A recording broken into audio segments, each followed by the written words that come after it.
sooner rather than later. The information that I give to you today is the best information we have at this moment in time.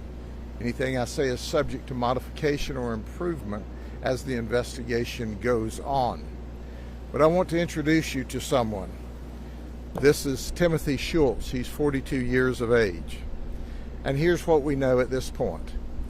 At about 5:56 a.m., the racetrack on Highway 37, which is just due west of where I am now, notified the sheriff's office and said, hey, there's a guy in here, and he's bizarre, and he's shaking, and he's asking to call his son.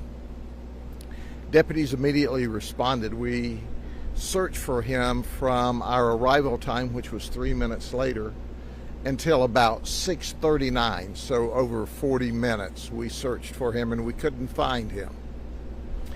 And then at 7:22 we received another call. At about 7:43 we received another call and said, hey, there's this white guy in the lake, and there's a lot of alligators in the lake, and there's an alligator near him. He must be drunk or high or something.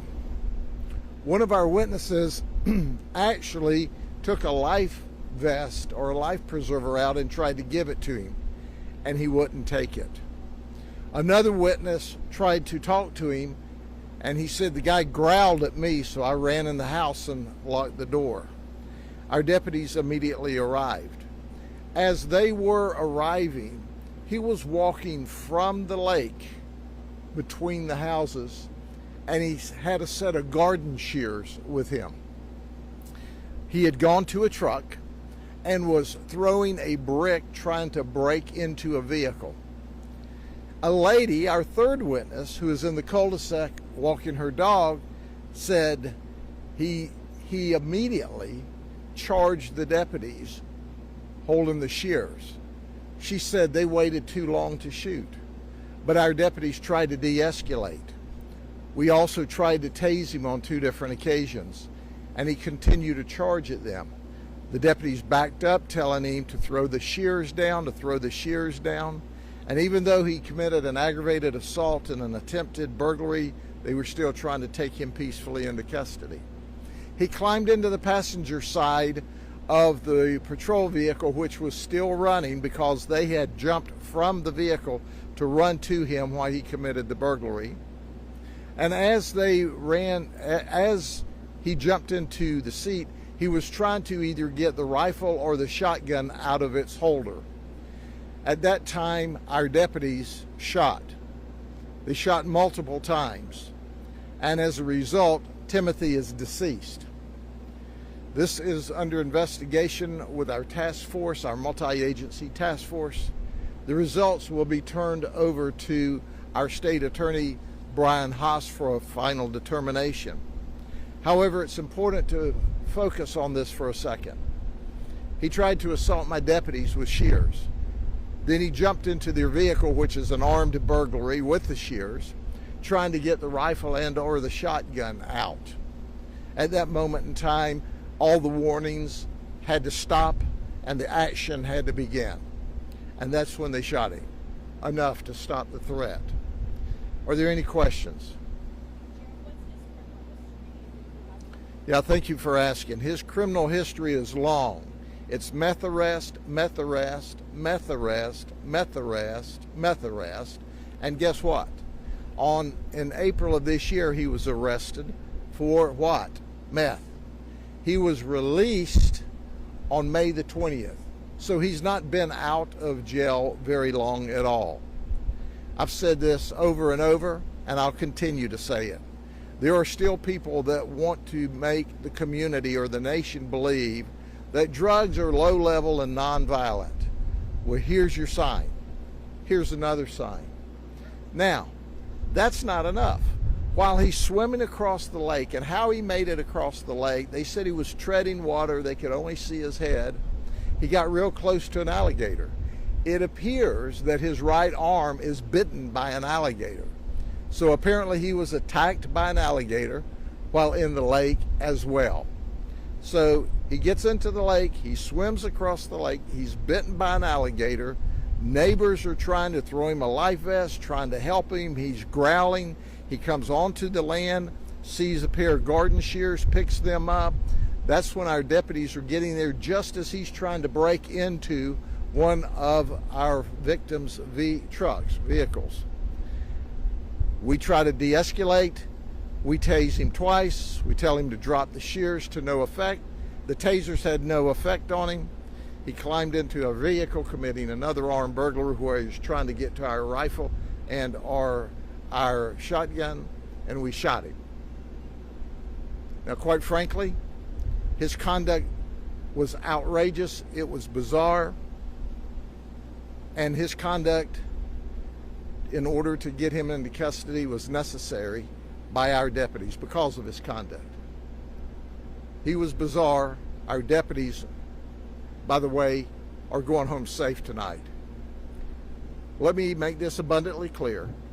You're not going to shoot at our deputies. You're not going to point guns at our deputies. You're not going to point garden shears at our deputies. You're not going to break into the car and try to get their rifles. You're not going to assault feloniously our deputies. You're just not going to do that. And if you do, we're going to shoot you. Just enough so that you don't want to ever do that again, or can't do that ever again. The lake is directly behind the houses. You can see it from an aerial view. This area at one time was a mine area, and there's huge lakes that wrap around these different beautiful houses and subdivisions here. And if you look, he swam a long way across this lake. And the fact that he was bitten by an alligator significantly and still continued his rampage is shocking. But if you're on enough meth, then the person you see is not the person that's attacking. Excuse me? They were at one of the houses when he came out of the water.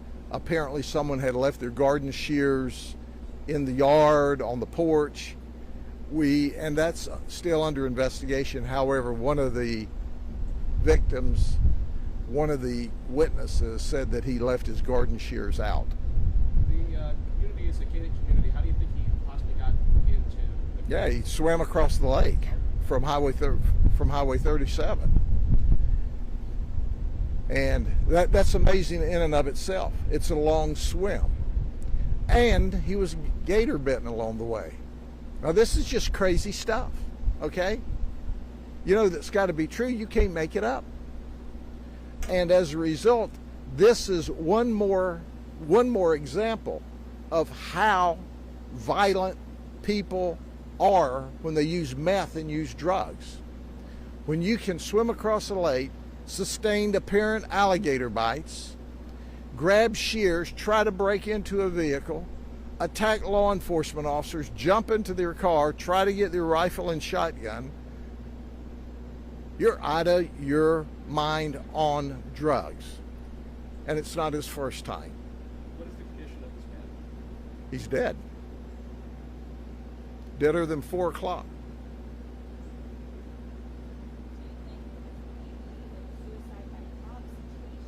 I don't know if this is a suicide by cop or it's suicide by being absolutely out of your mind on methamphetamine. But he showed no fear of 2 deputies. He showed no interest in complying. Even after he was tased, he still ran. And one of our witnesses said, I don't know why the deputies waited so long before they shot.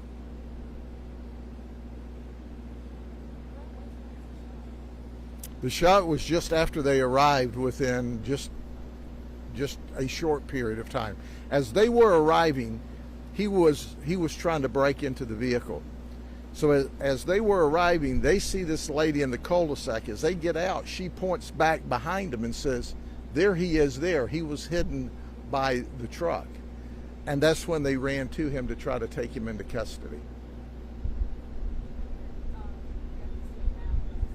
Yeah, the deputies will be on normal administrative leave through the initial phases of the investigation, and then they will return to work just as soon as we complete the initial phases of the investigation. There's a mandatory evaluation and a debriefing with our psych team as a result of them having to be involved in a life and death situation.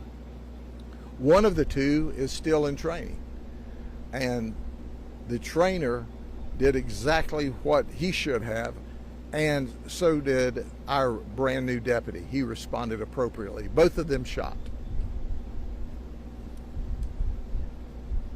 Anything else? Thank you very much.